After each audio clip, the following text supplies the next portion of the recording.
Let's wind back the clock to 1989. Happy New Year!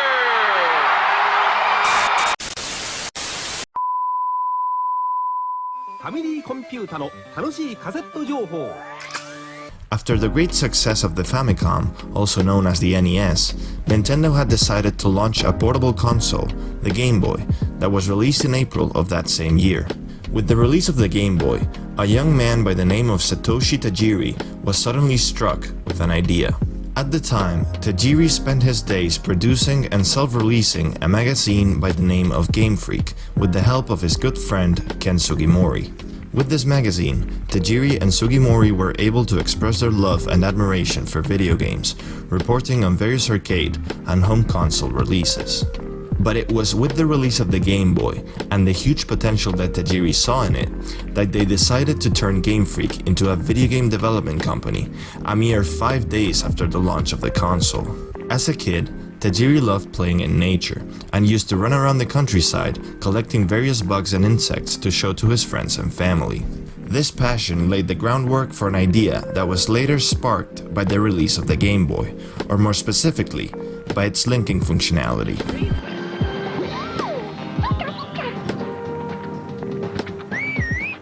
In a dream, Tajiri imagined little creatures like the ones he used to catch as a child, crawling along the cable, being transferred from one Game Boy to another.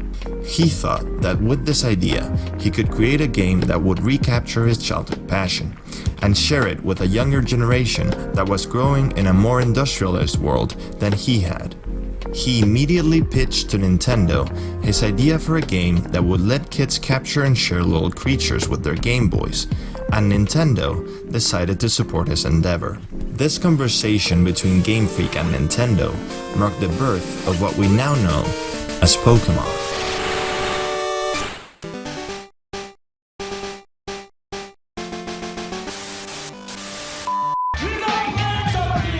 That's gonna take this company into the fucking stratosphere! Pokémon ended up taking much more time and resources to develop than originally expected. Red, Green and Blue had the most expensive development of any Game Boy game, and adjusting for inflation, they are still the most expensive games ever developed on a handheld, and the 16th most expensive games ever made. Development took 6 years, and by the time they were released in 1996, the Game Boy was in decline and nearly obsolete. But against all odds, Pokémon Red, Green and Blue's launch turned out to be an absolute success, with sales of both the games and the Game Boy itself skyrocketing after the release. Pokémon has captured the imagination of children around the world and billions of dollars from their parents' wallets. The novelty of Pokémon's concept caught the world by storm. The social nature of the games, paired with a smart marketing campaign and some clever design details, like having 2 simultaneous versions of the games with version-exclusive Pokémon, made them spread like wildfire.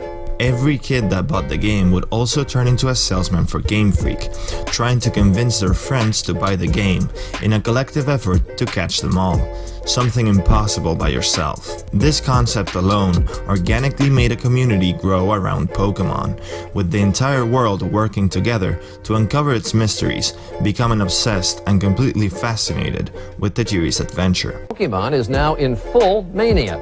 Here's ABC's Tom Foreman. Fan-favorite Pokémon Pikachu became the franchise mascot, and as this cute electric mouse became a worldwide icon, Nintendo and Game Freak began to capitalize heavily on the game's success.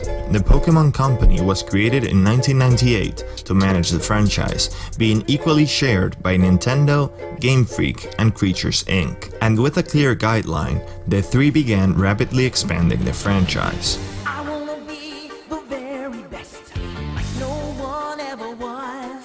Pokémon received an anime adaptation that would also be accompanied by movies, a trading card game, and an insane amount of merchandise. A revision of the original games, retouched to be more similar to the anime, was launched in 1998 with Pokémon Yellow, with an interactive Pikachu as its primary feature. It's Pokemon Yellow, the special Pikachu edition for Game Boy Color, where it's you and Pikachu catching as many as you can. A year later, in 1999, Pokemon Gold and Silver were launched as the second generation of Pokemon. They included the new region of Johto, as well as the original region of Kanto, 100 new Pokemon, and drastically improved on the original games. The second generation vastly improved the balance of the battle system from the originals, and being Game Boy Color exclusives, they were able to feature much better graphics and an internal clock that allowed for a weekly and day-night cycle inside of the game's world. The new Pokemon and region were also integrated into the anime, card game, and merchandise, and started a cycle that would prove as extremely lucrative for the Pokemon Company. Warner Brothers Pictures presents Pokemon 3. Discover the secrets of the spell of the unknown. From that point on, every couple of years, a new generation of Pokemon was released, serving as the main pillar to then expand the rest of the franchise branches.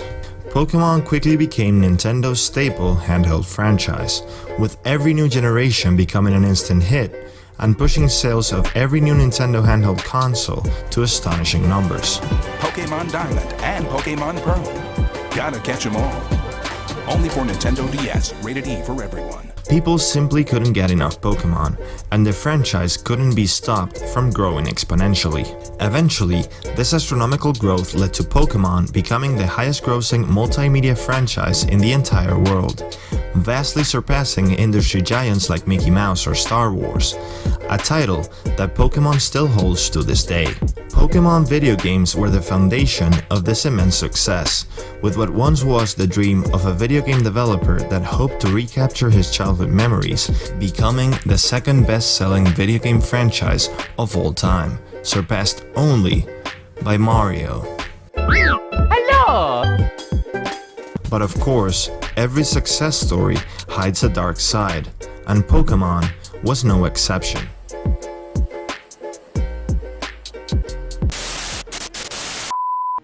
You either die a hero, or you live long enough to see yourself become the villain.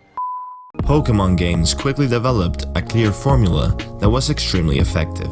In the world of Pokemon, the day of your 10th birthday, you become ready to leave home and go on your own adventure. You start by choosing your first Pokemon between the three basic rock, paper, scissors types: fire, water, and grass. From that point on, your objective is clear: become Pokemon Champion. In order to accomplish that goal, you must defeat 8 gym leaders, obtaining their 8 respective badges, and then go on to challenge the Elite Four. The Pokemon professor that hands you your starter also gives you a Pokédex, a sort of Pokemon encyclopedia that you must help complete by catching as many Pokemon as you can. You usually have a rival that starts his or her adventure along yours and progresses at the same rate as you do, acting as a check-in for your own progress through a familiar face. Along the way, you will also dismantle the plans of some bad guys that want to do some bad thing, either because of their evilness or because of their stupidity. Oh, and sometimes you are also some kind of chosen one that must either help or defeat some legendary Pokemon to stop the end of the world, which may or may not be related to the bad guy's plan.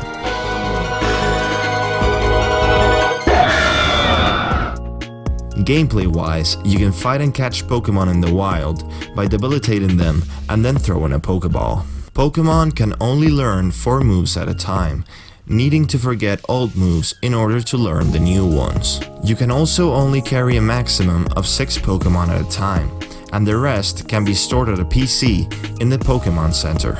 You can then use these Pokemon to battle other trainers, which lets them gain experience and level up, sometimes evolving into a stronger form.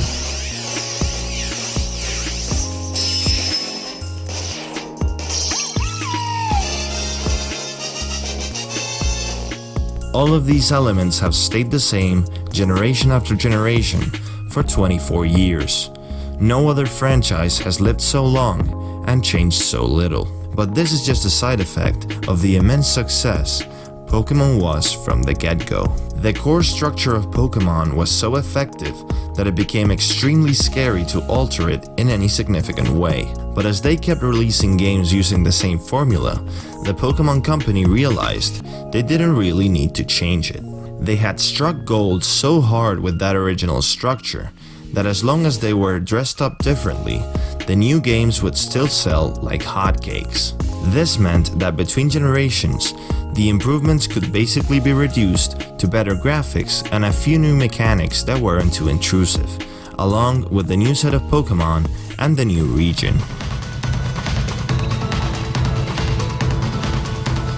In the first few generations, some of the new mechanics that were introduced actually stuck around for future releases, like breeding, double battles, or weather conditions. But most of these new mechanics were actually dropped from the next generations in an effort to keep the games as simple as possible. This practice left mechanics like tree planting, base building, flying through the overworld, mega evolving, or having your Pokémon follow you as one-off, half-baked ideas that were never built upon.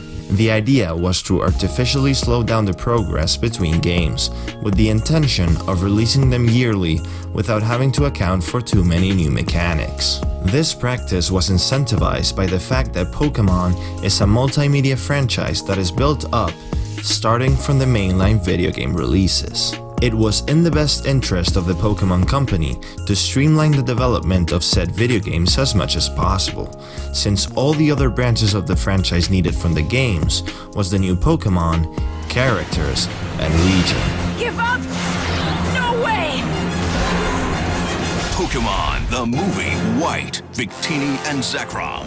It wasn't relevant to the anime, trading card game, or merchandise whether or not the games were improving their battle system or the quality of their puzzles, as long as new Pokémon were appearing in them. This dependency, along with the fact that the games were selling very well anyways, allowed the Pokémon Company to reduce risk-taking and development cost of the video games to a minimum and annualize their release. The streamlining of the development process meant that hard dates could be set for the game's releases, allowing the Pokémon Company to plan tournaments, movies, or spin-offs ahead of time, making the release of each new generation into a multimedia event.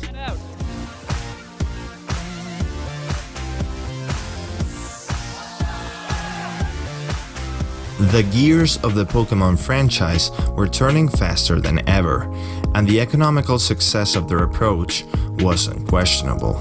However, the game slowly started to suffer from the weight of the never-ending money-making machine that was resting on their shoulders.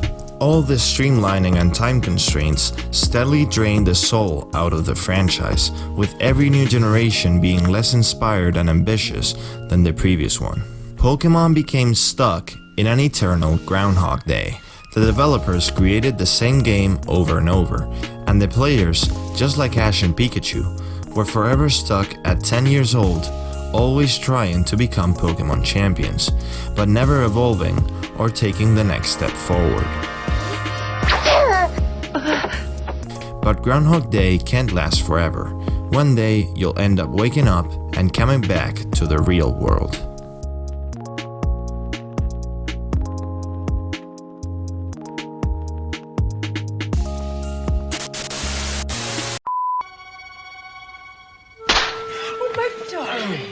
Oh my darling, are you having another nightmare?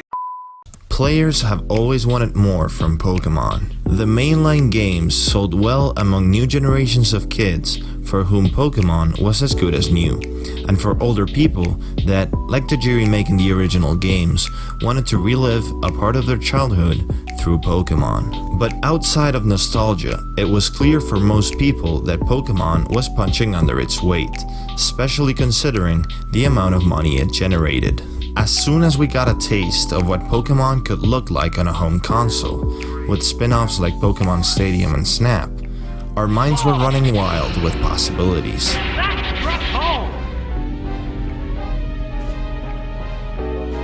The franchise had potential like few others to blow us out of the water with a fully fledged home console RPG, but the Pokémon Company had other plans. They preferred to spend their money on other aspects of the franchise, plus Nintendo wanted to keep Pokémon as their main handheld console seller. This meant that all we would ever get for our Nintendo 64s and GameCubes would be Pokémon spin-offs, while mainline releases were bound to be limited by Nintendo handheld hardware. Pokémon Sun and Pokémon Moon. After the release of Pokémon Colosseum and XD, two often overlooked hidden gems on the GameCube, these spin-offs would never again include traditional Pokémon gameplay, due to a fear that they could overshadow the mainline releases. Following this decision, we were left only to dream about the possibilities of a home console Pokémon RPG, or an MMO if you wanted to dream big. Some people even tried to make their own Pokémon games, with real-time battles among other ideas, spawning an insane amount of Pokémon bootlegs, which were quickly shut down by Nintendo's copyright policies. For years, it seemed like our Pokémon dreams would never be fulfilled.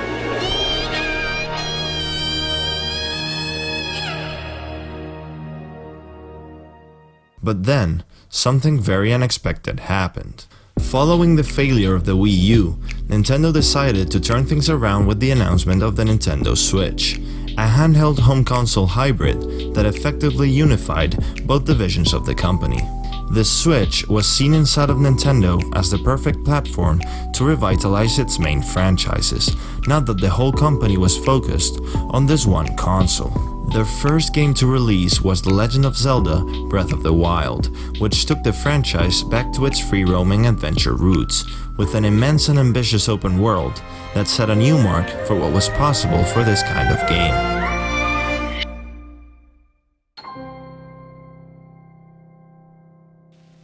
Then came the turn for Super Mario Odyssey, another gigantic effort to bring back the spirit from Mario 64 and breathe new life and much needed innovation into the 3D platforming genre.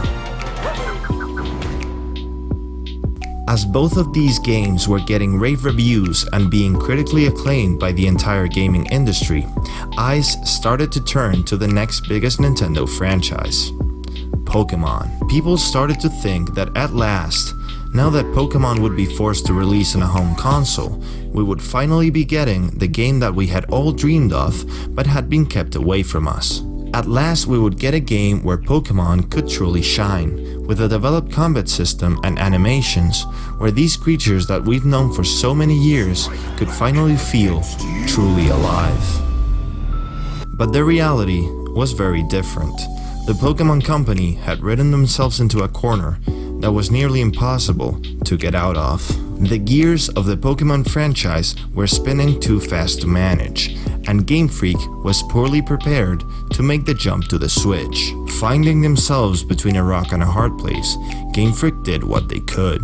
While most AAA home console titles take many years and teams of hundreds, if not thousands of people to develop, Game Freak had a very different situation.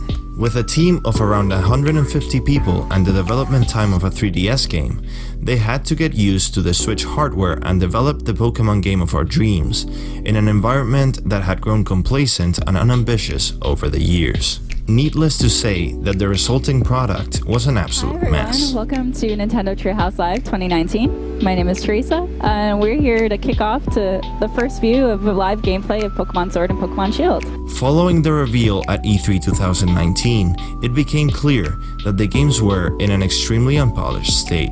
Game Freak had to immediately come out and do damage control, justifying the absence of many Pokemon and a national dex to the extra effort that had been put into remaking the battle animations for the new games. This excuse quickly proved to be a blatant lie, with obvious evidence that the new games were reusing the models and animations from the previous generation. Although the games were clearly not ready, the Pokémon machine must keep marching forward, so Pokémon Sword and Shield were released in November 2019. Things turned out to be even worse than expected. The new gimmick of Dynamaxing wasn't able to cover up for the fact that battles were still the same as 24 years ago, and the animations were lazy and unfinished. Game Freak had clearly cut every corner possible in order to get the game done on time. The level design was so uninspired that it could as well have been procedurally generated, and the game was dumbed down and streamlined to the point of annoyance. Cutscenes were half-baked, and the new wild area suffered from severe lag and pop-in, making the game feel extremely cheap and unpolished.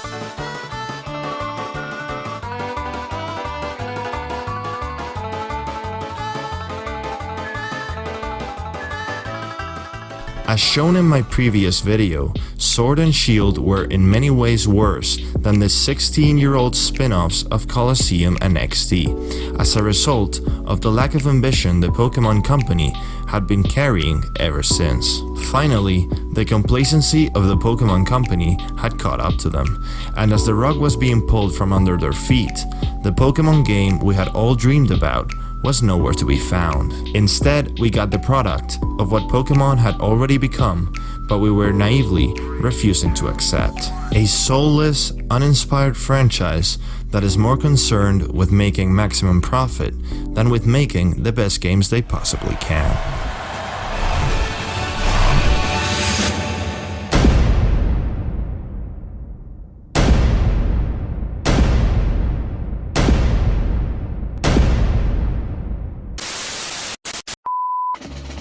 Hey, Flaps. What we gonna do? I don't know. What do you want to do? The thing is that, in spite of the backlash, Pokémon Sword and Shield have sold just as good, if not better, than the previous generations, quickly becoming one of the Switch best-selling titles. The game's state and the controversy surrounding them didn't affect sales in any significant way, which means that the Pokémon Company may have not learned anything from this experience. The Pokémon formula is still as strong as ever, and it seems like the old trends of the franchise might be able to keep going on the Switch and maintain their past success. Many people that hadn't played Pokémon for years decided to jump back in with Sword and Shield, and while many have been disappointed by the lack of evolution, others are content with reliving their childhood with Pokémon and want nothing else from the games. This means that it's entirely up to the Pokémon Company what to do next with the franchise.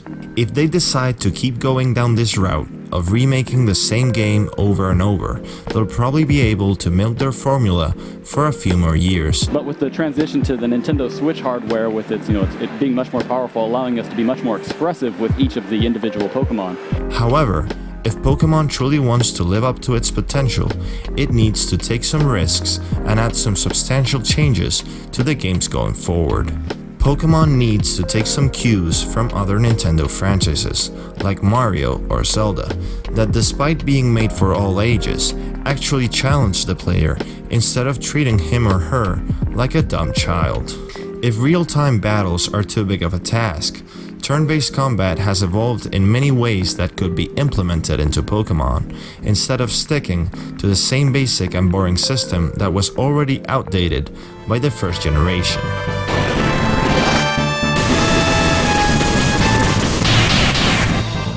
A real Zelda-like open world could be implemented into the games, rather than being restrained to one small area, with real, correctly sized Pokémon running around in their respective environments. Actually challenging puzzles that use the abilities of Pokémon could be introduced into the games, instead of the brain-numbing gym challenges that we are currently getting.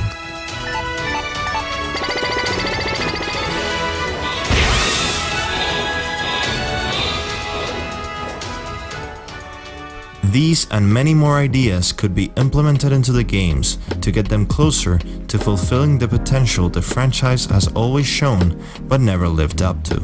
However, implementing changes and improving the games needs time and resources, which is a risk that the Pokémon Company might not be willing to take. Let's take Assassin's Creed for example. Despite it being much better prepared to be an annual franchise, with many distinct and huge development teams inside of Ubisoft working on the games, time eventually caught up to them. After a couple of rough launches, they had to make the hard decision to stop the annual releases and turn into a bi-yearly franchise.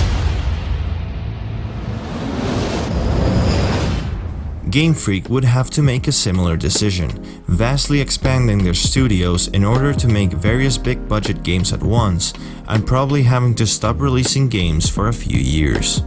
However, many more things depend on Pokémon games than on Assassin's Creed, so Game Freak may not be in the position to make that sacrifice. Only time will tell if the Pokémon Company makes the correct decision. For now, we can only wait and hope that things will somehow change for the better. Hopefully, the new DLCs for Sword and Shield that will release this year are a first step in the right direction. Personally, I've been let down so many times that I'm not willing to bet on the Pokémon Company making the hard decisions they need to make. However, there'll always be inside of me a part of the child that used to dream of what Pokémon could one day become while he played with his Game Boy. And that child is not willing to give up his hopes of Pokémon one day finally fulfilling his dreams.